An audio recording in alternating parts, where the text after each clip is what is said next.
Olá a todos. Mais uma vez estamos aqui reunidos para mais uma live. Esta vez, atendendo a pedidos, nós estaremos abordando o assunto do transtorno de estresse pós-traumático. Se vocês, como nós havíamos prometido, se vocês da última live tiverem perguntas, por favor enviem ainda as suas perguntas, que na medida do possível nós vamos responder, né? Então vejam, né? Exemplos de eventos traumáticos, né? Primeiro, o que é TEPT? O que é o transtorno de estresse pós-traumático? TEPT se refere a um conjunto de sintomas de estresse após a exposição do indivíduo a uma situação traumática, uma situação de grande ameaça ou perigo a ele ou a outros, com a resposta de medo, de horror intenso, de impotência, de desamparo. A relevância atual da TEPT, desse transtorno, se faz mais presente. Por quê? Devido à pandemia, devido à situação do Covid-19. Quer dizer, muitas pessoas estão passando por situações às quais elas atribuirão um significado de trauma e então podem desenvolver sintomas de um transtorno de estresse pós-traumático. A situação, vejam bem, é subjetivamente interpretada por cada pessoa como sendo um trauma. A situação em si não é necessariamente uma situação traumática. Pode ser uma situação bastante severamente adversa, mas não necessariamente traumática. Então, aqui nós já lidamos com a subjetividade, ou seja, a percepção de cada um a respeito de uma situação, se contém um teor, uma relevância traumática ou não. Uma coisa muito interessante nesse transtorno é que, ao contrário do que os primeiros estudiosos supunham, ela afeta adultos, claro, mas afeta também crianças e adolescentes. Exemplos de eventos traumáticos.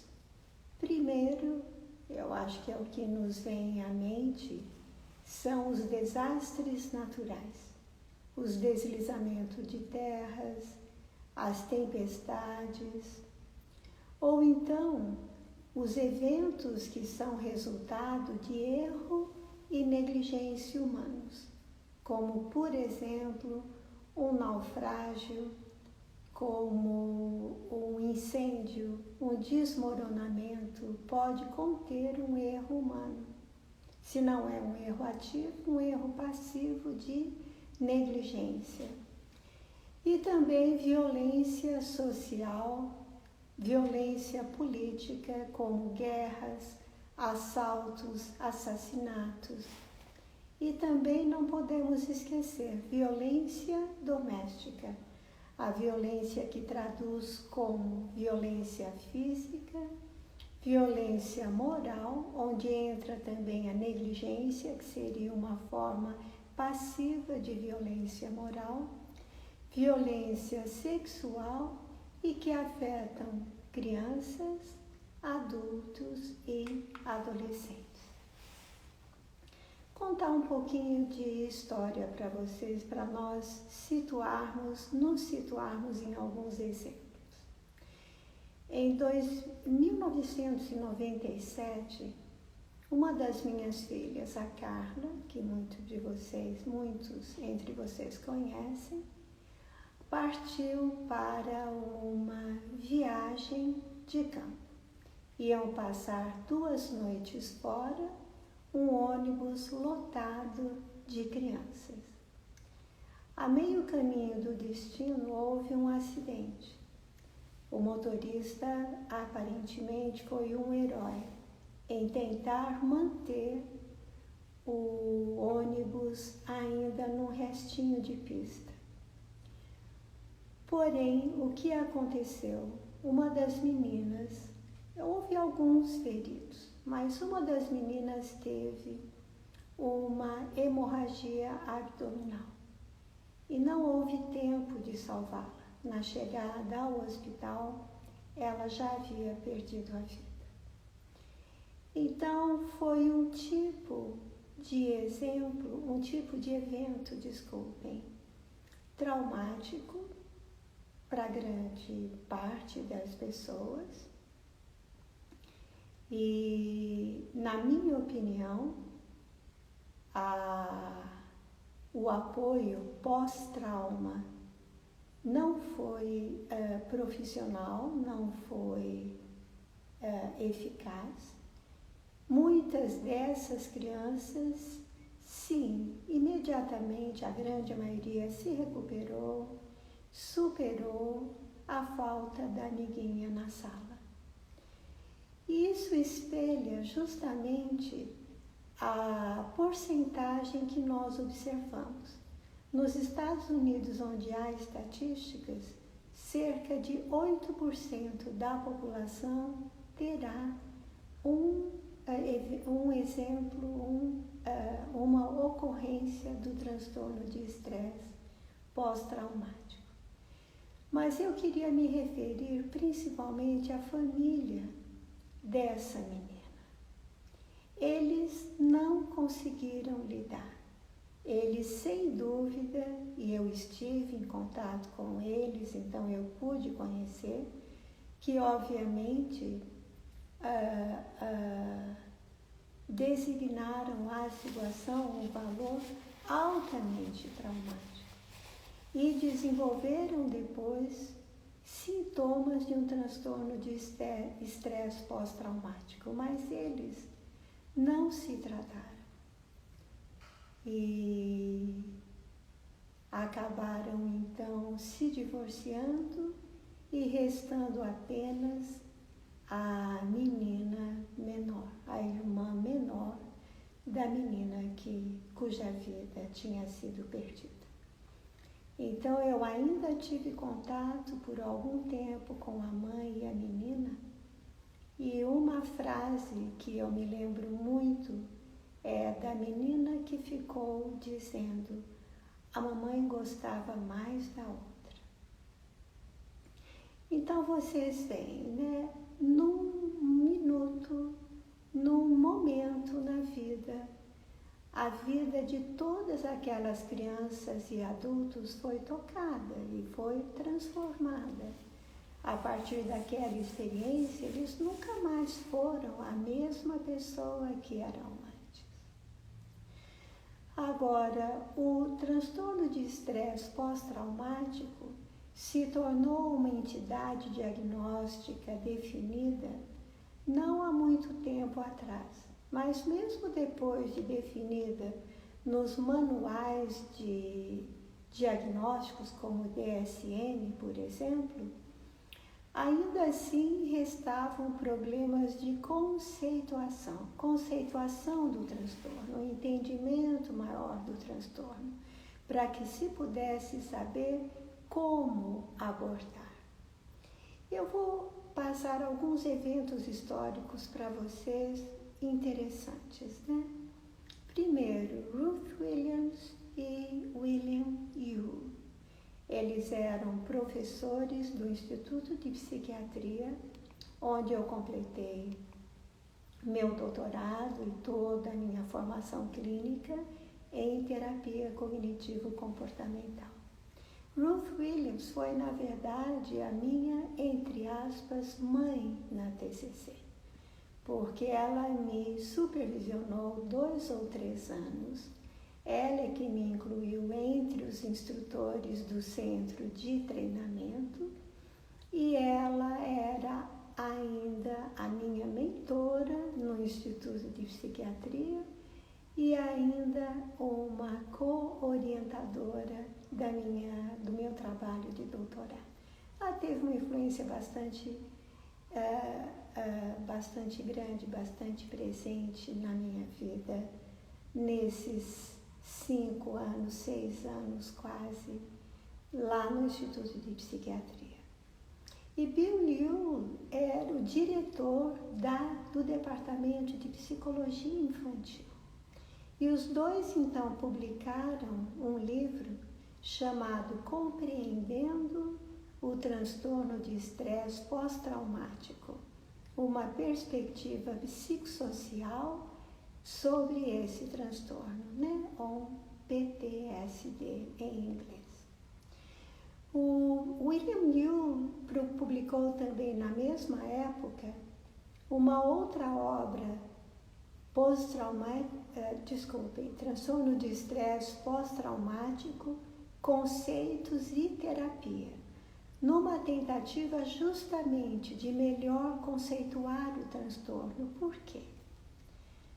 Porque outros fatos históricos. No ano de 1987, houve um naufrágio de um ferry no porto de Zeebrugge, na Bélgica. Então, logo após sair do porto, esse ferry naufragou. Houve 193 vítimas, com exceção de 7 das vítimas, todos os outros eram ingleses. Bem, a Inglaterra tem cerca de 60 milhões de habitantes. Então, um desastre que vitimize 193 pessoas ao mesmo tempo é de grande relevância. E, obviamente, essas pessoas precisaram ser atendidas pelo Sistema Nacional de Saúde. O que, então, deu uma grande oportunidade a Bill Liu e os seus associados, né, para conduzirem pesquisa sobre o conceito de transtorno de estresse pós-traumático. Aí, em 1988, um outro navio, uma outra embarcação chamada Júpiter ficou muito famosa. Então, no porto de Pireneus, na Grécia, ele saiu carregando 391 alunos ingleses e 84 adultos cuidando desses alunos. Eles estavam, na realidade, numa viagem de estudos. Quase não houve vítimas fatais. Morreram apenas um aluno, um professor e uma tripulação. Obviamente, já é muito mais do que deveria ser. Mas, de qualquer forma, né? Por que é que eu estou mencionando? Porque, embora as perdas tenham sido, numericamente dizendo, menores, ainda assim, muitos desenvolveram o transtorno de estresse pós-traumático após esse incidente, esse acidente terrível. Então, foi mais uma oportunidade, com apenas um ano de diferença, para que Bill Liu e a sua equipe, e com Ruth Williams também, obviamente, pudessem desenvolver o transtorno de estresse pós-traumático como uma entidade diagnóstica, sem dúvida, mas principalmente conceituá-lo para poder abordá-lo com eficiência, com eficácia.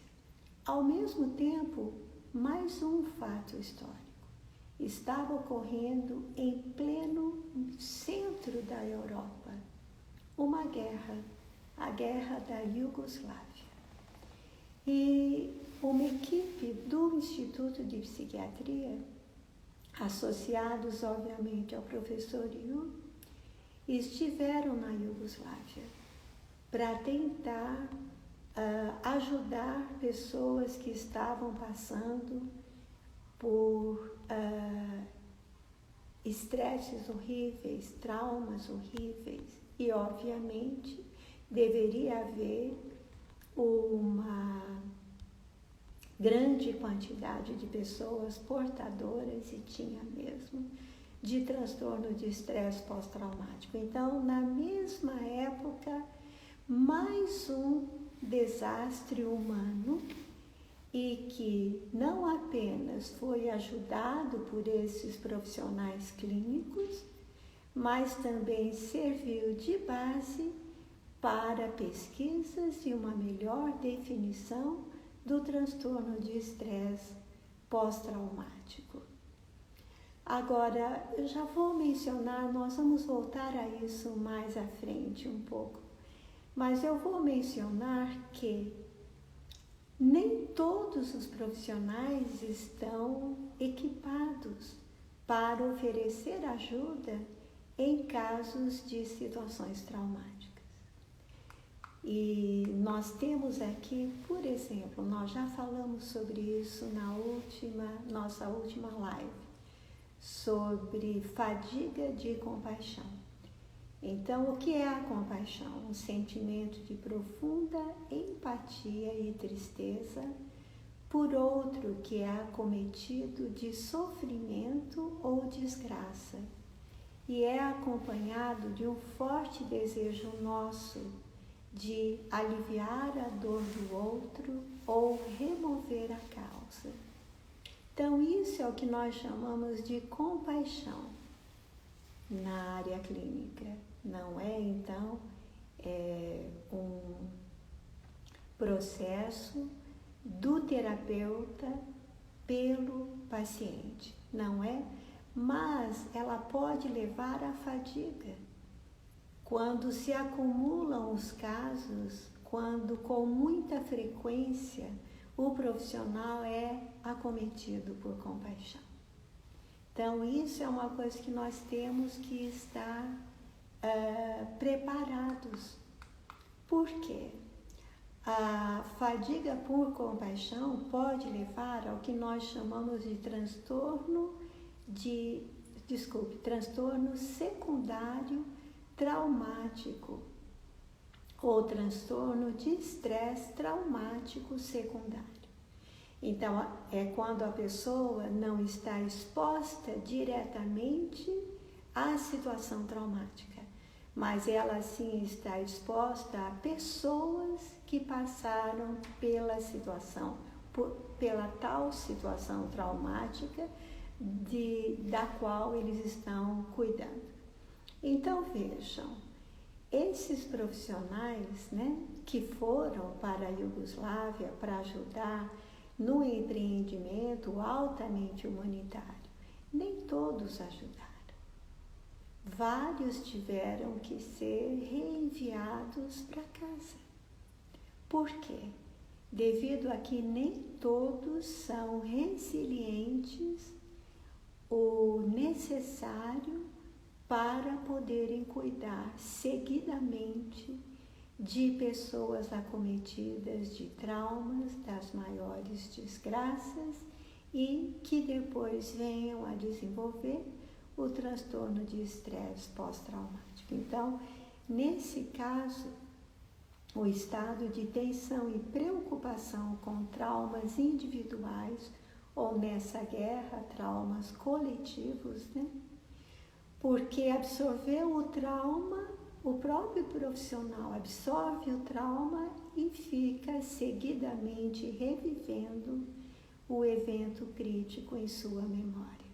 Então, esse seria o profissional que acaba desenvolvendo um transtorno secundário de estresse pós-traumático. Vamos falar agora um pouquinho de traumas. Eles podem se apresentar de diversas formas. Um trauma pessoal. em que uma pessoa, por exemplo, é assaltada à mão armada e estava sozinha. Ou um trauma simultâneo, um trauma que atinge um grupo, por exemplo, no caso de desastres naturais. Ou um trauma vicário, em que a pessoa é atingida por um trauma em vista de outros, e esses outros também passam a manifestar o estresse como resposta. Ou então um trauma intrafamiliar, quando ele é causado por um membro de uma família a outro, por exemplo. Ou então um trauma intrafamiliar, quando alguém passa por uma situação de grande valor traumático e depois toda essa família, muitas vezes amigos também, tem que superar o trauma e pode então tratar-se, acabar se tornando um trauma intrafamiliar. Agora, os indivíduos processam, em geral, diferentemente. Desastres naturais, por exemplo, são processados como incontroláveis. Desastres humanos voluntários são vistos como controláveis e evitáveis, como, por exemplo, uma morte por assassinato. Ou desastres humanos involuntários, como a queda de um edifício, como um incêndio. E todos os traumas resultam em prejuízos sociais, físicos e psicológicos às vítimas. Esses prejuízos podem ser imediatos e de médio a longo prazo, mas sempre é em função de um processo interpretativo, um processo altamente subjetivo. Então, em dois níveis. No primeiro nível, nem todas as situações são interpretadas como traumáticas por todas as pessoas. Uma situação pode ser severa, altamente adversa, de grande horror, e mesmo assim não ser considerada por alguns não atribuirão a essa situação o significado de um trauma, mas outros sim. Agora, dentre esses outros que atribuem à situação um significado de trauma, então uma parte deles, num segundo nível subjetivo, uma parte deles desenvolverá um transtorno de estresse pós-traumático e outra parte não. Então, a natureza interpretativa do trauma deve ser enfatizada. Para alguns, o que pode ser um trauma, para outros pode ser, por exemplo, uma vitória sobre a adversidade. Imaginem, por exemplo, um deslizamento de terra. Então, ambas as pessoas suponham duas pessoas que estejam ambas na mesma situação. Uma salva a si e ainda tenta salvar e ainda às vezes consegue salvar outros. Para ela, então, aquela situação terá o significado de uma vitória sobre a adversidade. Agora, a outra pessoa o viu apenas como uma situação crítica, uma situação traumática.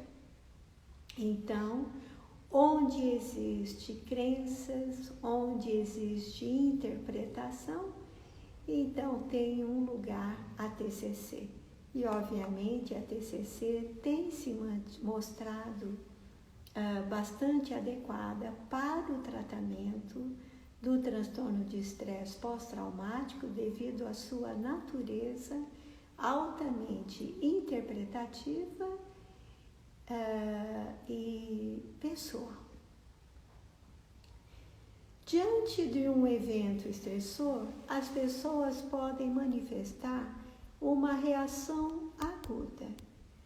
E a reação aguda, que pode ser na forma de hiperexcitação emocional, vai interferir com o processamento cognitivo da situação, processos de assimilação de dados pela memória, muito comum em eventos traumáticos, as pessoas no final não se lembrarem de dados específicos ou lembrarem de dados falsos, né, que nós chamamos de falsas memórias.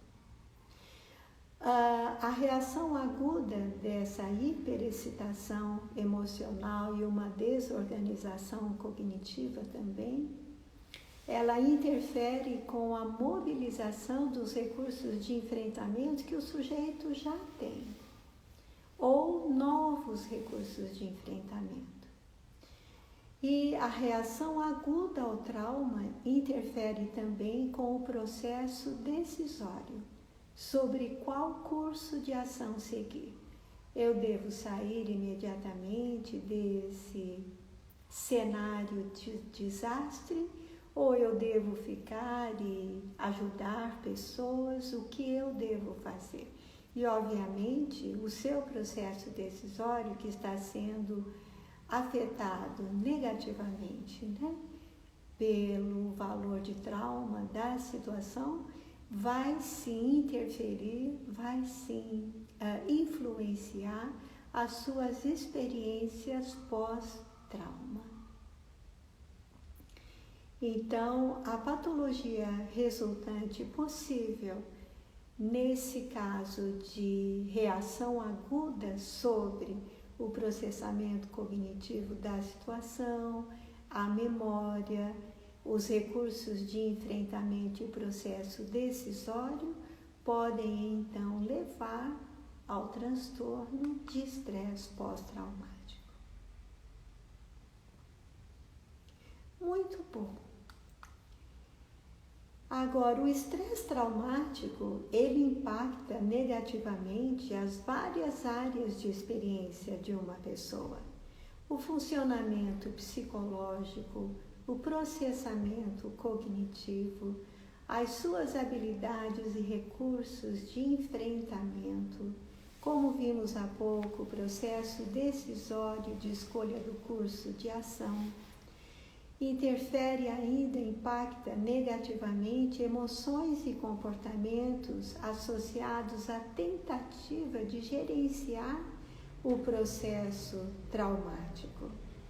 Impacta ainda negativamente crenças a respeito de sobrevivência, como eu vou poder sobreviver agora após essa situação, esse trauma. Lembrem-se que apenas 8% desenvolvem um transtorno de estresse pós-traumático. Portanto, cerca de 92% da população, sim, vai superar, né? Estratégias disfuncionais associadas ao TED são a resistência, a negação, a alienação psicológica e emocional, o distanciamento social e outras estratégias compensatórias como a evitação de tudo que remeta ao trauma, ou a fuga, ou a dependência excessiva de outros, que é algo que não ocorria antes, e outros prejuízos, por exemplo, prejuízos afetivos, o desenvolvimento de transtornos emocionais ou queixas somáticas, muitas vezes generalizadas. O trauma, isso é muito interessante de nós observarmos. O trauma reflete, na realidade, a incapacidade pelo sujeito de integrar o evento traumático presente a experiências anteriores. Então, as suas respostas habituais, Os seus recursos de enfrentamento habituais se mostram insuficientes e ineficazes frente àquela situação a qual ele interpreta como um trauma. Então, a única resposta possível é o estresse e a possibilidade de desenvolvimento do transtorno de estresse pós-traumático. Então, nós temos variáveis que moderam a instalação, a manutenção e o curso do transtorno de estresse pós-traumático. Algumas variáveis estão associadas especificamente ao acidente traumático e outras variáveis associadas ao indivíduo. Variáveis associadas ao acidente, a relevância pessoal. Não é se havia outras pessoas muito próximas de mim afetivamente, o acidente terá uma maior relevância pessoal. Características do incidente crítico. Onde foi, que tipo de incidente, quantas vítimas, se houve vítimas ou não. O grau de proximidade da pessoa àquelas várias características do acidente e consequências pessoais que advieram da exposição ao acidente crítico. Agora, variáveis associadas especificamente ao indivíduo. Os seus esquemas e crenças anteriores, obviamente, né? Porque é através do seu sistema de esquemas e crenças que o indivíduo vai processar o evento crítico, a situação traumática. A sua história prévia, não é, de experiência, se houve ou não incidências prévias de acidentes críticos, de situações traumáticas, dependerá ainda, né, das suas habilidades para a resolução de problemas, do sistema de apoio familiar e social que ela tem, se é de qualidade, ela estará mais amparada. Depende também de religiosidade. Então, dados apontam que indivíduos com alto grau de religiosidade superam melhor os efeitos de um trauma. E também nível educacional e nível econômico nós não sabemos, nós não temos dados nessa área. Agora, a percepção de um evento como um trauma, então, é uma função dos esquemas, das crenças, dos valores, das expectativas, de experiências anteriores dessa pessoa, de habilidades percebidas em si para a resolução de problemas, de aprendizagem vicária, ou seja, aprendizagem por outros, e outras variáveis intrapessoais, né?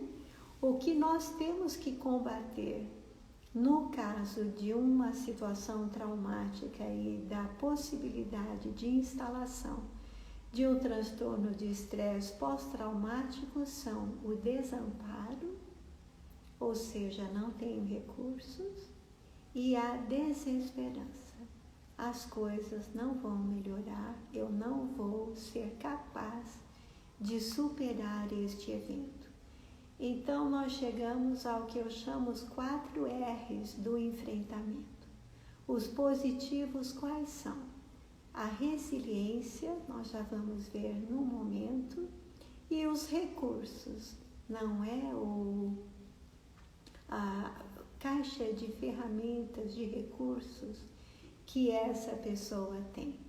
E a combinação da resiliência com o reconhecimento pelo sujeito dos seus próprios recursos o leva ao empowerment, ao empoderamento. A visão de que eu tenho poder sobre a superação dessa situação. E no lado negativo, quais são os outros 2 R's? A resistência que muito frequentemente se traduz em negação, e a resignação. Ou seja, não é que o sujeito, o indivíduo, supera a situação traumática e o transtorno de estresse pós-traumático. Não, apenas ele se resigna, ele aceita e nunca resolve, nunca supera. Então, novamente, os R's positivos que nós temos que enfatizar, incluir, dar um lugar importante no nosso programa de tratamento dessas pessoas. 2 R's positivos, resiliência e recursos, que somados resultam em empoderamento. E os negativos que temos que evitar, resistência e resignação, que se traduzem em desamparo e desesperança.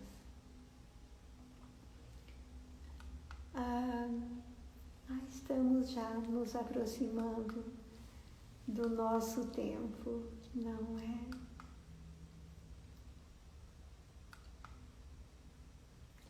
Eu prometi a vocês um pouco mais sobre resiliência, a habilidade de adaptar a sua força. Então, a resiliência é uma parte essencial de um crescimento positivo e saudável. E além da resiliência física, da boa forma física, deve-se estar equilibrado psicologicamente, espiritualmente, socialmente, para superar os rigores do estresse extremo. Então, resiliência é a habilidade de manter-se de prontidão antes, durante e após situações estressantes. A pessoa não se desorganiza cognitivamente. A resiliência é uma parte essencial de transições bem-sucedidas, por exemplo, Agora, é uma variável crítica para facilitar a recuperação de sintomas do estresse pós-traumático e uma maneira importante de melhorar a eficácia e reduzir os efeitos do estresse sobre o indivíduo em todos os aspectos. Agora, nós nos perguntamos,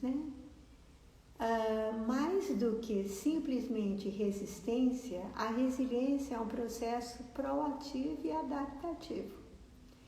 Ela enfatiza a conversão de problemas, desafios em oportunidades. É uma frase que a gente escuta bastante atualmente, E a resiliência também se refere à capacidade de evitar resultados mentais ou físicos adversos após a nossa exposição a extremos de estresse ou traumas.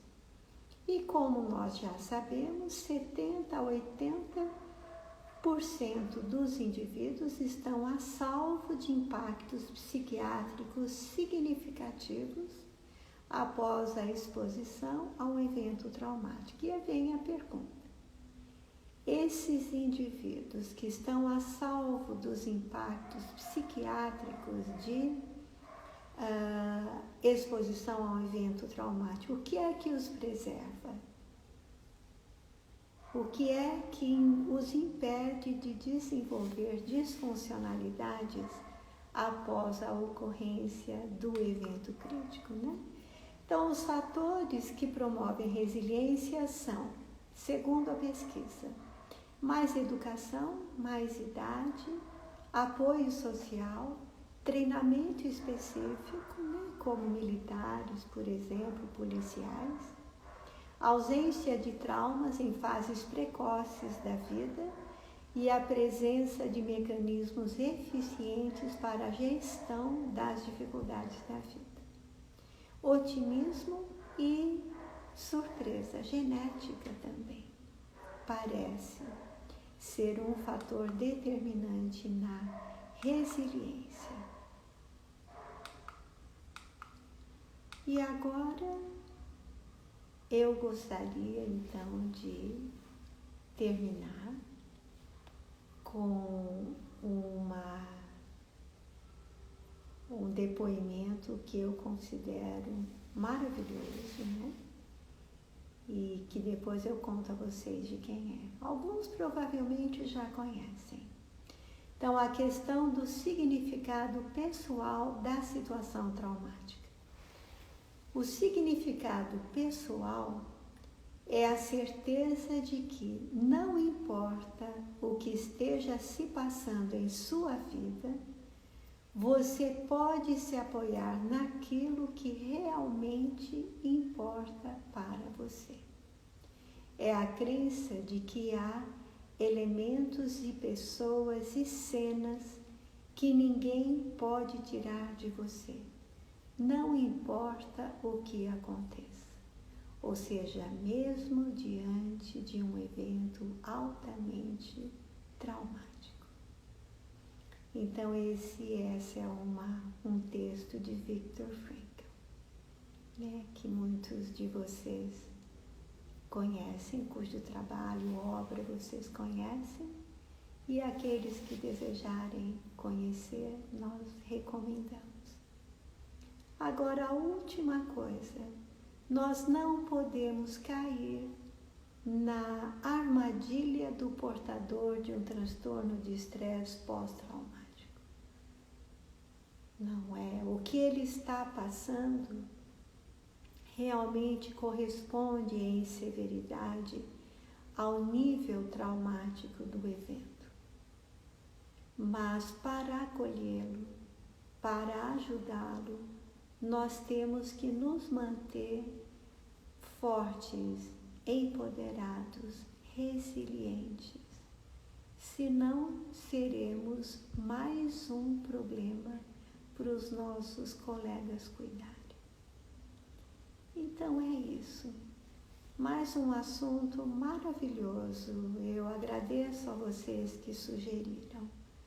É um assunto em que a TCC tem um papel muito importante. Como eu disse no começo, um assunto que estará muito presente à medida que as pessoas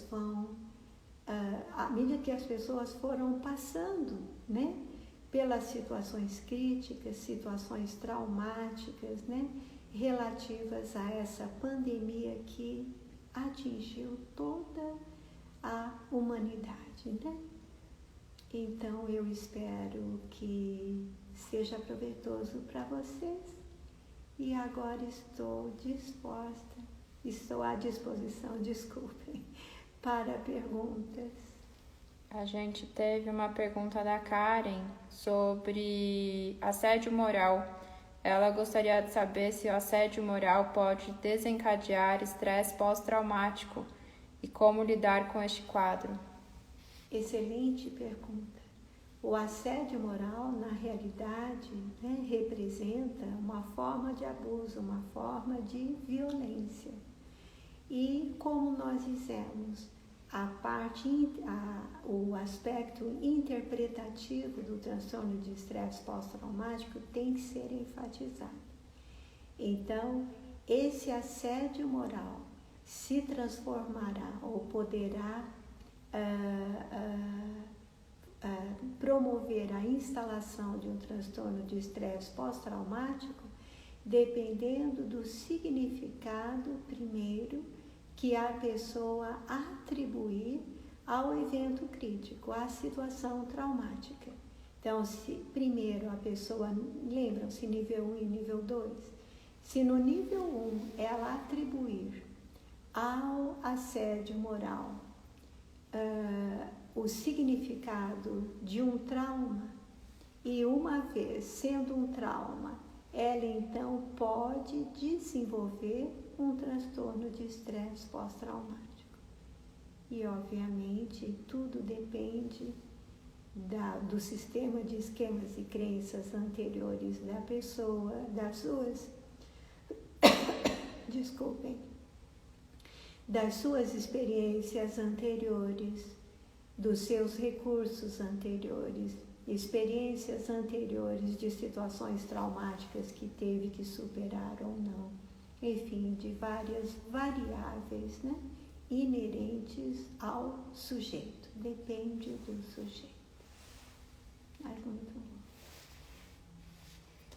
Foi isso. Ok. Só lembrando todo mundo que podem enviando as perguntas aqui. Algumas pessoas me perguntaram como faziam a questão de pergunta no inbox, então podem sempre mandar aqui mesmo na live e a gente sempre responde no final. E sugestões de temas também.